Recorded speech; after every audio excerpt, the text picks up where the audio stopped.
Hi, my name's Phil. I like talking about politics, and in this video I'd like to discuss how farmers in Britain are showing more signs of finally giving up on the Conservatives as the government fails to get to grips, largely with Brexit, certainly post-Brexit agriculture policy and what it's doing for food production. But first, if you'd like to be notified of daily news and politics, please subscribe to the channel and click the bell notification icon. So, going to be discussing this largely through the lens of Brexit, not going to mention the Ukraine crisis. I might mention it once.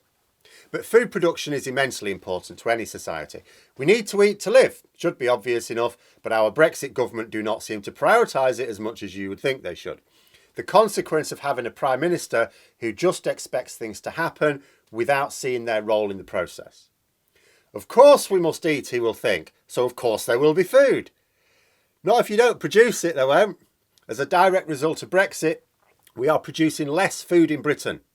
The reason for this is leaving the single market made it harder to get the seasonal workers needed for harvesting in particular. The government will argue that they fixed the issue with the seasonal migrant visas. Now, these are important, absolutely, and without them the situation would be much worse.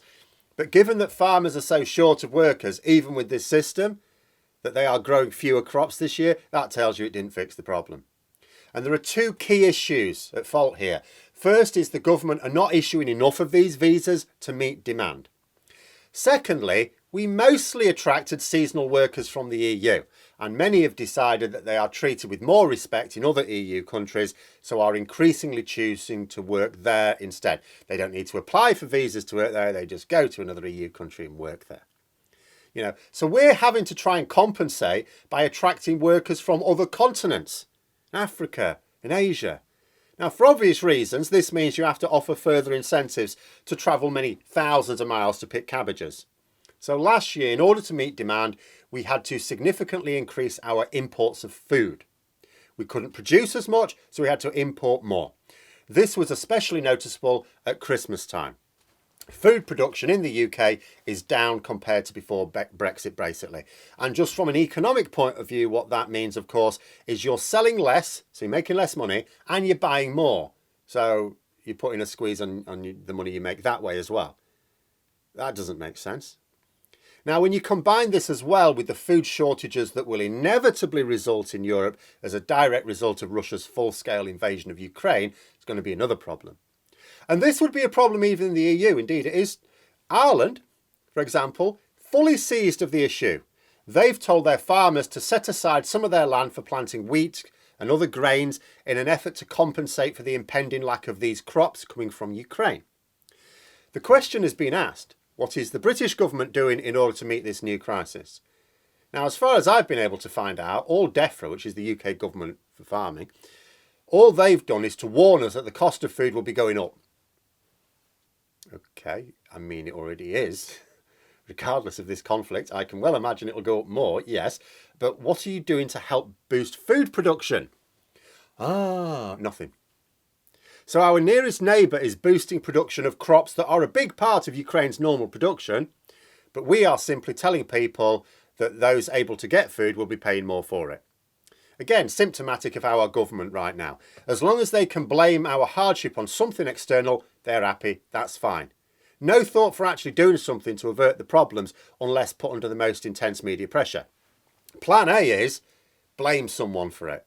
And that'll be it. And then when they are under media pressure to do something, their plan B is to say they will do something and then do nothing anyway. Like they promised to introduce legal protections against water companies. The Environment Bill was going to allow the dumping of raw sewage into our waterways. Big public outcry at this, and the government went, all right, we'll put in some legal protections. And then the little monkeys, the little tinkers, when we'd all forgotten about it and thinking that they'd U-turned on this, they just carried on with their plan A anyway. So that's plan B. It's really plan A, but pretending you're doing something different. They only ever adopt the plan C of begrudgingly doing anything at all if the media keep that pressure up. All of this, you would think, is bad enough for British farmers. They can't grow as much because of the way the government have implemented Brexit, and now we're once again going to find ourselves in the crazy situation, frankly crazy situation, of having food shortages at a time when our food production is being reduced because of government policy as well. Not environmental disaster, not directly related to any war anywhere. Government policy, absolute madness. Producing less of a vital resource at a time of shortages is the stuff of absolute madness. But it's worse than that. The government refused to compensate for the loss of EU funding for farms. Each year they're scaling it back until it's gone forever by 2025, I believe. They've also signed trade deals that mean British farmers will be undercut by producers from the other side of the world in 10 years' time. And not only does this seem a ridiculous position for a government to adopt, any government to adopt, but surely politically insane for the Conservative Party. Conservatives, like their brethren in the United States, absolutely rely upon support from farming communities. Their heartlands are the agricultural regions of England in particular. If farming communities turned against the Conservatives at a general election, the Tories would suffer a defeat comparable to that suffered by Labour at the last election. It would be that devastating, maybe worse. So why would the Tories adopt such policies when many MPs would lose their seats and the party would lose their power?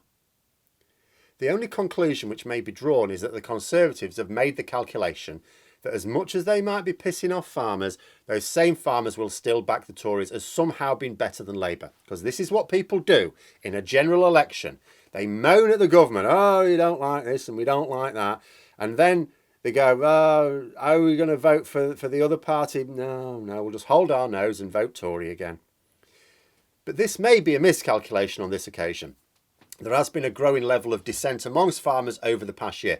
In the North Shropshire by-election last December, it was noted that normally the fields would be full of vote Tory banners.